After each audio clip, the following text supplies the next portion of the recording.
What is going on, everybody? This is Yes I Read That, and today I am reviewing Shadows of Self by Brandon Sanderson.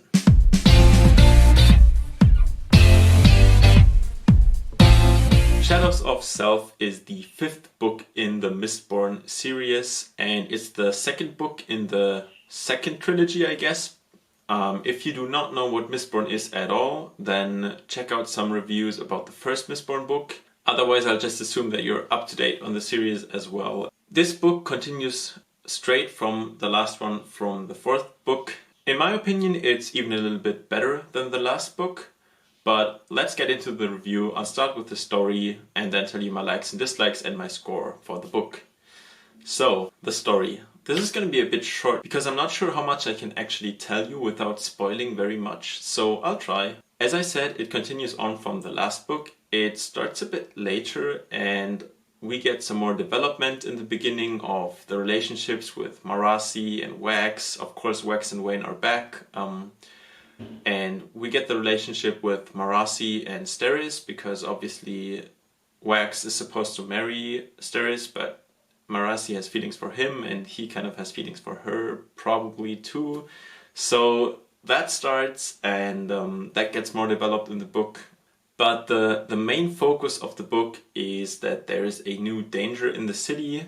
And if you remember last book, we had the uncle of Waxilium. We didn't really know what he was up to, and it turns out that in this book that is kind of pushed aside, and instead Wax is trying to prevent the city from being, well, destabilized by this serial killer who seems to be going after people close to the governor, and it looks like this person is trying to destabilize the entire system, like back in the day when Kelsier tried to overthrow the Lord Ruler. So yeah, that's the basic gist. I don't really want to talk too much more because that would be spoilers. So let's go on to my likes about this book. So first of all, I really like the storytelling and the world building that Sanderson does usually. In this book there's not too much new stuff. It's all of the building blocks he already had in place from the previous books, so there's not too much there. But still, we get a bit more old stuff back from Mistborn. We get Kandra back mainly, and the relationships between the characters we did know before gets really fleshed out. I like that a lot. I think especially Steris is actually portrayed in a much better way than in the last book. And yeah, I'm curious where that's gonna go in the next books. One thing that probably everybody agrees is that the humor in these books is pretty good. The combination of Wax and Wayne, these two guys, you know, one of them very serious and cool, and then Wayne the goofy but still kind of smart guy. Super cool combo. I really enjoyed the humor in this book. And the last thing that I liked is that the ending is pretty crazy. There's a huge reveal in the end, and well, I can't spoil it right now, but it's pretty good. And it got me, so yeah. So with that, let's get to my dislikes. Now, there's not so much to dislike here, but instead it's more like this book doesn't feel that special. Now, I wondered why it didn't feel that special, and the book is fun to read. It's a nice read about like this adventure that Wax and Wayne have, and it's in the Mistborn world that we know already. So I was wondering, why does it feel so weird? Why does it feel like it's lacking something?